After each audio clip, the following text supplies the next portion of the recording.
Main sur le trottoir, mon pote. Main sur le trottoir, mon pote. Y a pas de trottoir. Alors mets les mains sur les nouilles et grouille. Poulet ou bœuf? Poulet. C'est cool. Cool. Ça roule. Nom de Dieu. Maïs. De lait.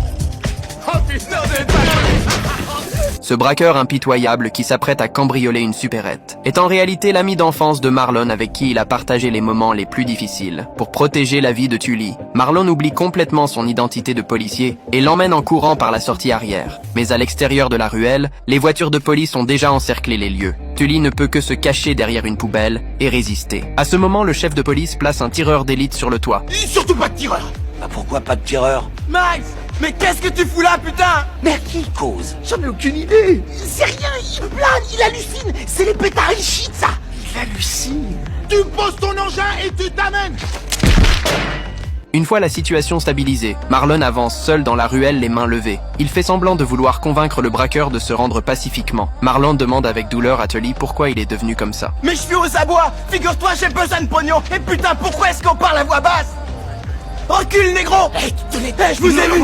Arrête tes conneries. Marlon propose $20 000 à Tully, à condition qu'il accepte d'être arrêté tranquillement et qu'il passe simplement une nuit en cellule. Tully comprend enfin la situation, mais pour que la scène paraisse crédible devant les policiers qui entourent la zone, leur échange doit ressembler à un véritable combat à mort.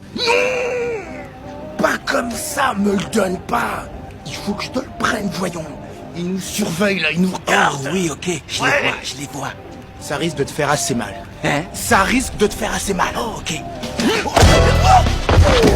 Oh nom de Dieu.